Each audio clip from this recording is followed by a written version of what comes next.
Salut à tous. Alors, c'est déjà la 6ème vidéo sur améliorer CF2L. Et donc évidemment, on va commencer à parler de certains trucs qui sont quand même assez poussés, assez avancés. Donc évidemment, je considère que vous êtes déjà calé sur toutes les vidéos précédentes. Donc que vous avez déjà une bonne base solide au niveau de CF2L, que vous avez déjà un certain niveau. Et donc on va commencer à parler en fait de X-Cross. Alors, qu'est-ce que c'est que la X-Cross? Ça va être résoudre la croix, mais en plus, en même temps, résoudre un des 4 F2L.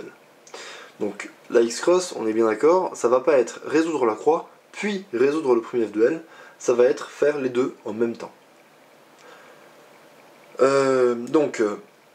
y a des centaines et des centaines de cas possibles pour faire une X-Cross. Et dans cette vidéo, en fait, je vais vous montrer le cas général, c'est-à-dire le cas de base. On va pouvoir parler d'un cas de base de X-Cross. Donc un cas qu'on retrouve dans quand même pas mal de résolutions, que moi j'ai déjà utilisé en compétition par exemple, et que j'ai déjà utilisé notamment quand j'ai fait mon record de 7 secondes 40. Donc à l'heure où je poste cette vidéo évidemment, puisque je pense que je battrai mon record un jour ou l'autre. Donc dans cette vidéo, voilà, je vais vraiment vous montrer un cas en général. Et finalement, après, plus les vidéos sur les F2L avancées passeront, et plus je commencerai à parler de X-Cross de plus en plus compliqué. Alors, déjà, l'avantage de la X-Cross. Donc, il faut savoir, ça peut être bien pour votre culture dans le cube, puisque quand même, si vous regardez des vidéos du niveau là, c'est que vous commencez à vous y intéresser assez sérieusement. Le champion du monde, donc Félix Zemdegs, l'Australien, utilise des X-Cross à presque tous ses cubes. C'est-à-dire qu'il a des X-Cross vraiment monstrueuses. Il est capable de commencer sur n'importe quelle face, que ce soit blanc, rouge, bleu, jaune, etc. Donc forcément, à chaque fois, il trouvera une X-Cross facile. Et la façon dont il résout ses X-Cross sont assez incroyables. Donc moi, à côté de ça, vraiment, je suis super nul. Et c'est pour ça que c'est assez incroyable quand on voit ce qu'il arrive à faire en X-Cross. C'est là qu'on voit vraiment l'avantage des X-Cross quand on commence à les gérer un minimum.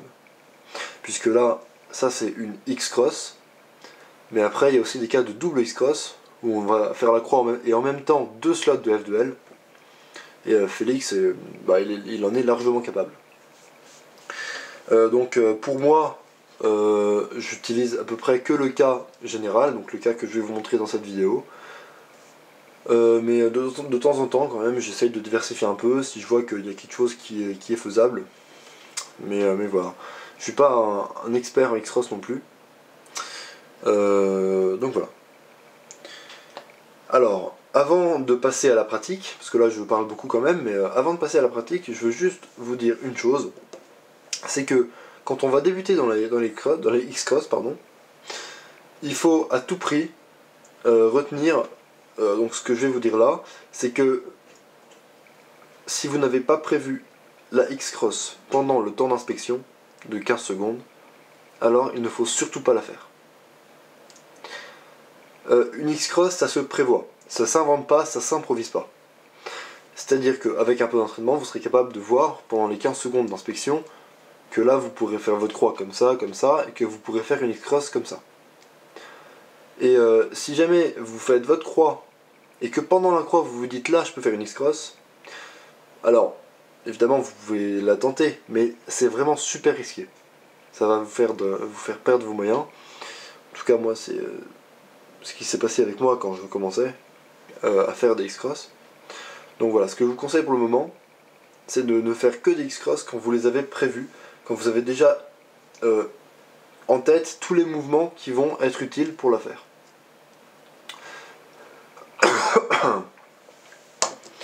Et donc avec l'entraînement, vous commencerez à connaître beaucoup plus de choses pour les X-Cross, beaucoup plus de cas possibles, et forcément vous deviendrez meilleur dans les X-Cross. Alors, on va commencer donc les explications. Je vais prendre un cas très simple.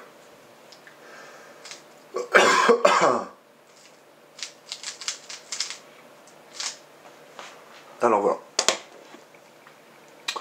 Là, j'ai sur mon cube une croix en 2 mouvements. Parce que vous voyez que là, j'ai la blanc-orange, la blanc-verte et la blanc-rouge. Ces 3 arêtes sont bien entre elles, puisque la verte est bien à gauche de la orange et la rouge bien à gauche de la verte, etc. Donc ces 3 arêtes sont bonnes. Ici, j'ai ma dernière, c'est la bleue.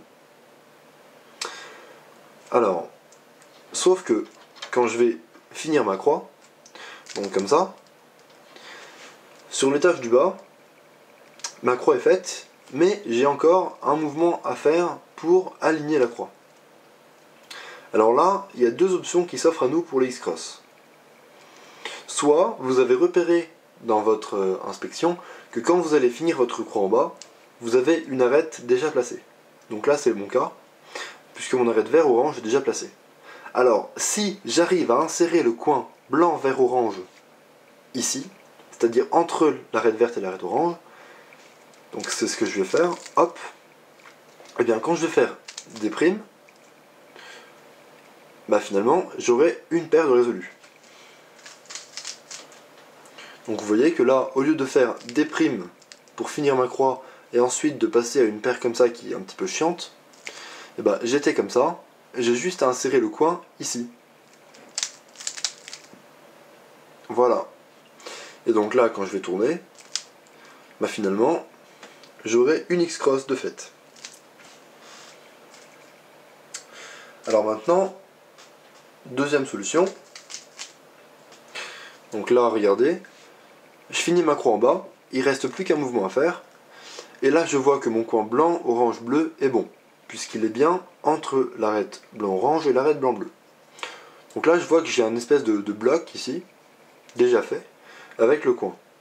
Donc si j'arrive à insérer l'arête bleu-orange à l'emplacement où elle doit aller, c'est-à-dire ici, et bien quand je ferai un mouvement de la face du bas, j'aurai un slot de résolu. Donc là, mon arête est là. Alors, si je l'insère comme ça ira pas. Donc en fait, si les 2 couleurs correspondent, ça ira pas. Donc on va se placer ici, on va l'insérer, tout simplement. Des primes, et donc mon slot est résolu. Donc voilà, ça c'est en gros les 2 sortes de X-Cross qui existent.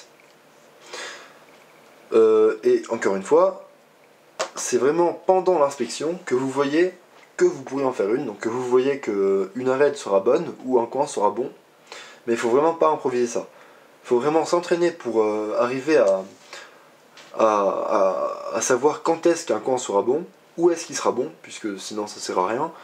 Et donc voilà, c'est vraiment beaucoup d'entraînement, beaucoup d'anticipation.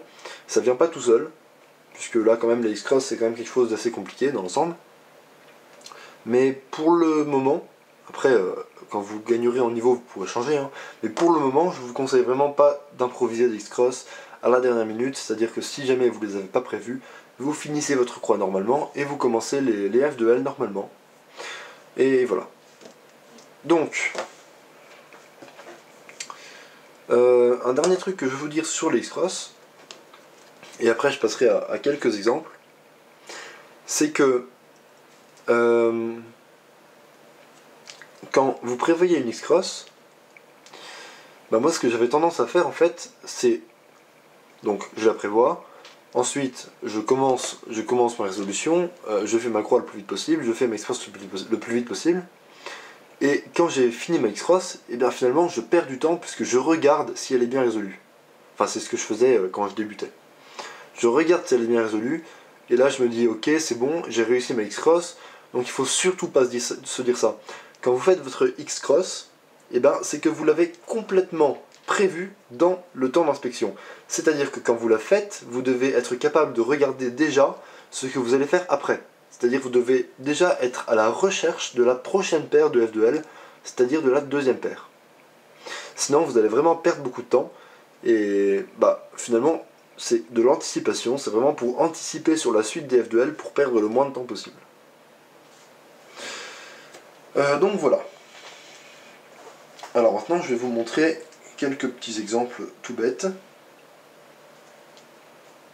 Donc je vais vous en montrer que 2, puisque bah finalement, je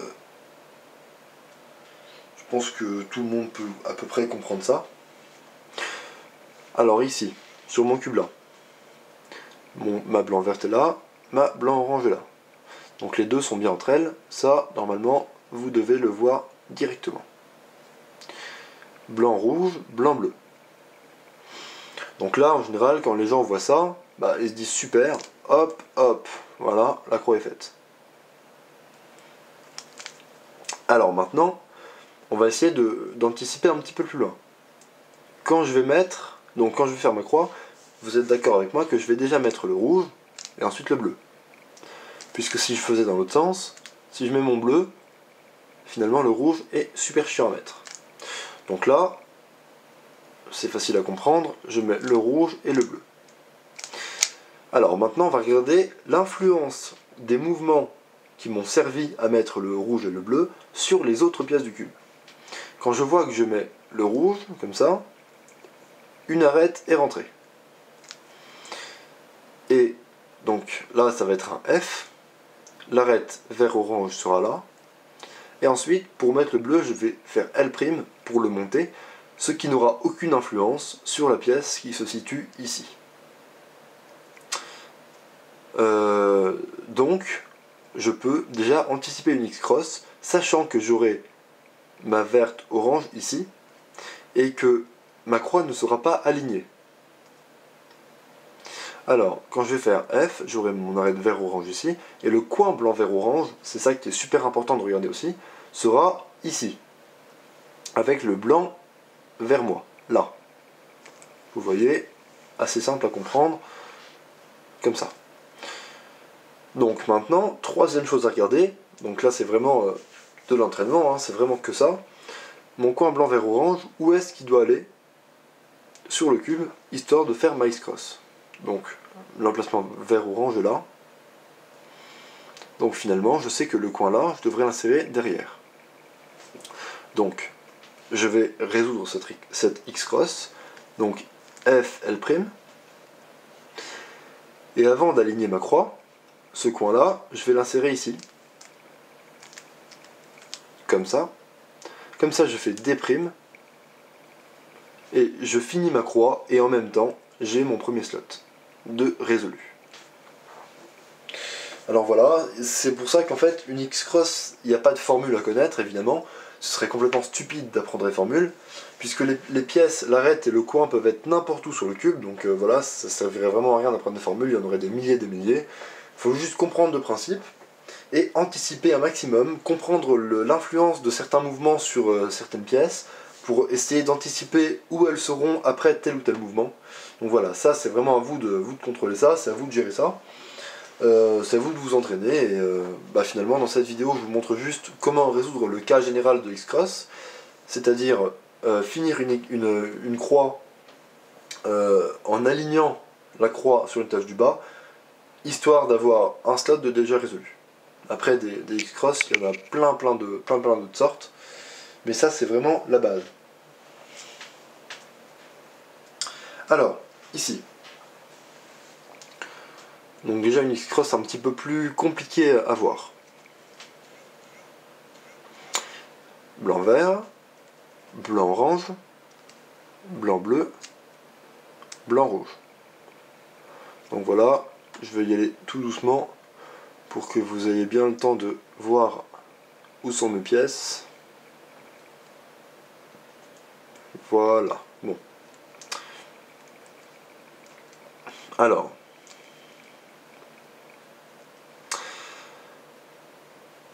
là, ce qui doit vous choquer, c'est que j'ai ma blanc verte, et là, la blanc bleu qui est en face. C'est-à-dire que si je la descends, elle sera bien en face de la blanc verte, donc ces deux pièces seront bonnes ensemble finalement. Et là, en fait, regardez, ma blanc bleu, elle est connectée au coin blanc bleu rouge. Ce qui fait que quand je vais la descendre, et si j'avais mon arête blanc rouge ici, et finalement ce coin pourrait être utile pour faire une X-cross. Donc je vais creuser un petit peu cette situation et finalement vous montrer comment faire une X-cross à partir d'un truc qui ressemble à ça. Donc là, quand je vais descendre, je sais que les deux pièces qui me concernent sont là. Maintenant, ici j'ai ma blanc-orange, que je peux descendre avec F2 sans influer sur ces pièces. Maintenant, j'ai ma blanc-rouge ici, et je voulais qu'elle soit là. Mais je voulais qu'elle soit là, tout en gardant le coin ici. Donc, il y a plusieurs solutions pour mettre cette pièce-là, là. Et c'est là que, vraiment, c'est à vous d'essayer plein de trucs, de voir l'influence de certains mouvements sur certaines pièces, pardon. Puisque si je fais, par exemple, quelque chose comme ça, le coin remonte. La X-cross est complètement perdue. Par contre, si je fais la même chose partant de la gauche, comme ça, j'ai mis mon arête et le coin est toujours au même endroit. Et en fait, pendant le temps d'inspection, bon bah là forcément je l'ai fait au ralenti donc je vous ai pas montré tout ça, mais j'avais prévu que mon arête rouge-bleu serait ici. Donc c'est là qu'il faut vraiment anticiper en se disant, pour faire ma croix je vais faire R2, U, D, F par exemple. Et après tout ça, où est-ce que l'arête elle sera? Donc là moi je sais qu'elle sera ici.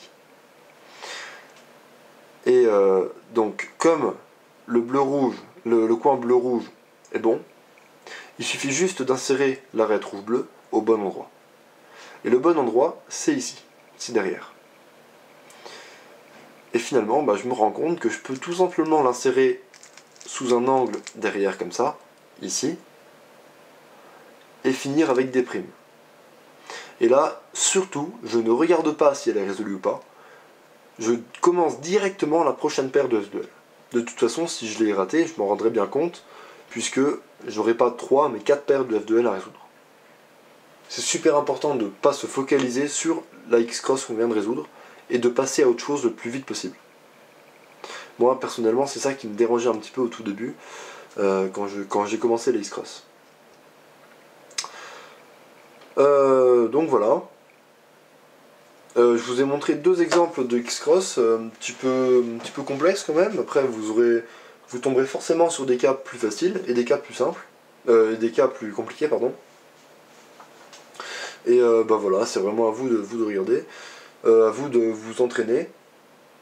Je referai sûrement quelques vidéos là-dessus, sur la suite de la série sur l'amélioration des F2L, ou même peut-être une vidéo exclusivement sur des exemples de X-cross. Je ne sais pas encore exactement ce que je ferai comme vidéo, donc voilà, suivez bien ma chaîne, et bah, normalement tout se passera bien, vous regarderez les vidéos que je sors, etc. Si vous avez n'importe quelle question, n'hésitez pas à les poser dans les commentaires. Je le dis, je le répète tout le temps, mais je réponds vraiment assez vite dans les commentaires, contrairement à pas mal de cubeurs sur YouTube. Donc voilà, n'hésitez vraiment pas à mettre des commentaires. Et si vous avez besoin d'aide, si quelque chose que vous n'avez pas compris, je vous aiderai évidemment le plus vite possible. Et bon voilà, sinon, entraînez-vous, puisque la X-cross c'est vraiment que ça.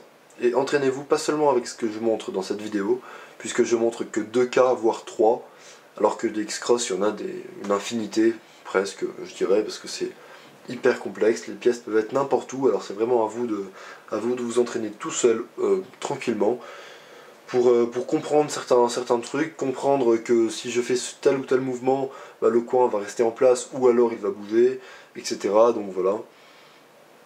Après ça reste assez personnel, il y a pas mal de cubeurs qui inventent leur propre X-cross, leur propre façon de résoudre des X-cross, etc.